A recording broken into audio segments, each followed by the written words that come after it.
వేడిపెట్టింది 60 ఫీట్లో వచ్చింది అన్న గ్యాప్. ఆ, 60 ఫీట్లో వచ్చింది. ఇంకా మళ్ళా కిందికి మన్ను రాలే, ఏం రాలే అన్న, అక్కనే పోయింది అది. పెద్ద గ్యాప్ పడిందా? పెద్దది పడింది. ఆ, 110 ఫీట్లు వేసి ఆపేసా బోర్ అతను బెదురుకునే. డ్రిల్లింగ్ కానీలే కదా. అవుతుంది డ్రిల్లింగ్, కానీ బోర్ మీద అది వచ్చి బోర్ను పడుతుందేమో అని చెప్పి బెదురుకునే వేయలే రాళ్ళు. అదే ఎయిర్ పాస్ అయిందంట కదా.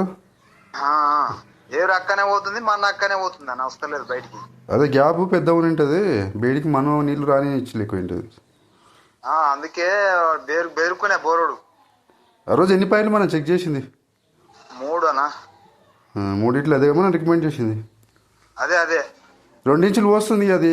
ఇంకా ఎప్పుడు ఎన్ని రోజులు అవుతుంది మోటార్ దించి? వర్షాకాలం జూన్ లో దింపిన మన మోటార్, జూన్ లో. అప్పటి నుంచి అంతే పోస్తుందా కంటిన్యూగా? ఫస్ట్ బంద్ అయితే 1 గంట కొట్టి బంద్ అయ్యి కొడుతున్నానా. తర్వాత ఇప్పుడు ఫుల్ కొడుతుంది. అది 3 హార్స్ మోటార్ నా, పెద్ద దేశం చిన్నది. అది చిన్నదైనా 2 ఇంచులు వస్తుంది కదా. వస్తుంది, పెద్ద దేశం ఎక్కువ వస్తాయి, ఇంకా 3 ఇంచులు వస్తుంది. మరి దించు మళ్ళీ నీళ్ళు ఉండి కూడా మరి ఎందుకు వాడుకుంటలేరు? నీళ్ళు ఇప్పుడు ఫుల్ ఉండవనా, వేస్తలేము ఇంకా. ఇప్పుడే నీళ్ళు మోటార్ నడుస్తుంటే కూడా 5 ఫీట్ల కింద నీళ్ళు ఉన్నాయి. అట్లనా?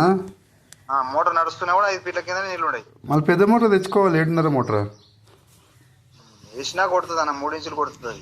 పొలం కూడా ఎక్కువ